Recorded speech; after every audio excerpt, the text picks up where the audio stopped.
Nous commencerons cette revue de la presse israélienne par un titre douloureux qui s'inscrit ce matin en première page des sites d'information et aussi en une du Yediot Aharonot. Et oui, un soldat israélien a été tué par mégarde par des forces israéliennes la nuit dernière près de Toul-Karem en Samarie. Selon les premiers éléments de l'enquête de la police militaire, le soldat avait quitté son poste de garde quelques instants et lorsqu'il est revenu sur place, l'un de ses camarades a cru dans la nuit qu'il s'agissait d'un terroriste. Il a ouvert le feu dans sa direction, le blessant mortellement. Le site N12 explique que cette terrible erreur s'est produite sur fond de tension, en particulier après l'attentat qui s'est produit dans la nuit de samedi à dimanche sur le mont Sion à Jérusalem et au cours duquel 7 Israéliens avaient été plus ou moins sérieusement blessés. Le Yediot Aharonot, lui, a réussi à insérer l'information partielle en première page de son édition. Un soldat a été touché par nos forces, titre le Yediot Aharonot, en précisant que cet accrochage s'est produit hier soir vers 23h heure locale. Et puisque nous parlons de Tzahal, l'armée israélienne, le Israël Hayom mentionne ce matin en manchette une information très embarrassante pour les soldats de Tzahal. Oui, en effet, le Israël Hayom annonce en effet ce matin en manchette que les soldats israéliens ne pourront pas survoler les espaces aériens de pays comme l'Arabie Saoudite et le Sultanat d'Oman, par exemple, en direction de l'Extrême-Orient, et ce pour des raisons de sécurité. L'Extrême-Orient s'éloigne des soldats de Tzahal, titre le Israël Hayom ce matin, en soulignant que de facto, les soldats ne pourront pas se rendre en Thaïlande, en Inde ou aux Seychelles durant leur service militaire, lors de permission bien entendu. Cette interdiction, souligne le quotidien gratuit, est également valable pour les officiers de l'armée de métier.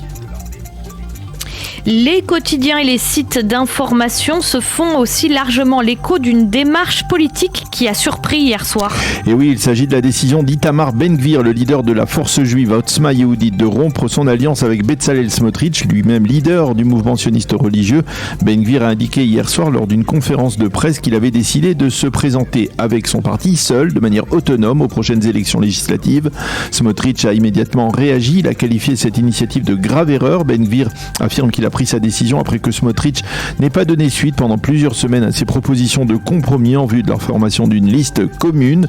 Les observateurs sont mitigés quant à l'aspect dramatique d'une telle démarche. Concrètement, celle-ci risque de faire perdre à la droite nationaliste des dizaines de milliers de voix si par exemple le parti de Smotrich ne devait pas passer le seuil d'éligibilité. Mais d'autres observateurs constatent que séparés, Ben-Gvir et Smotrich recueillent plus de mandats que lorsqu'ils sont unis. Dans le Yediot Aharonot, Limor Livna dénonce d'une manière générale le comportement des partis politiques israéliens qui, selon elle, sont totalement déconnectés de la réalité sur le terrain. Elle estime que ce comportement nous conduit irrémédiablement vers de 6e élections.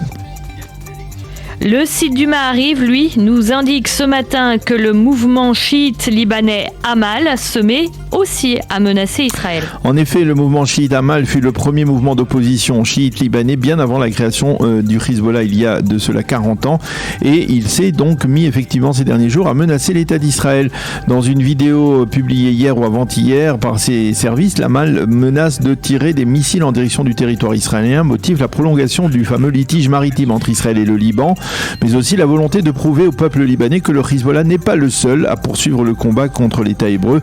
Il faut rappeler que Amal est une milice qui s'est rendue en Israël tristement célèbre en capturant en octobre 1986 le pilote navigateur israélien Ron Arad.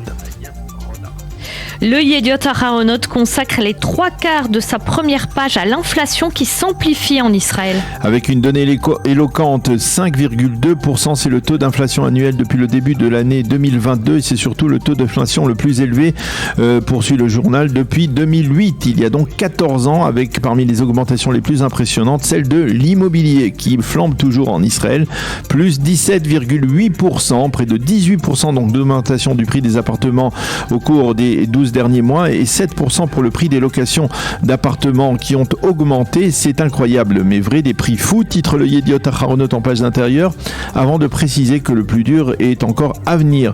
Pour commenter ces données, Sever Plutzker, le spécialiste économique du Yediot Aharonot, écrit ce matin que le silence du gouvernement sur la hausse du coût de la vie permet justement aux tendances inflationnistes de se concrétiser.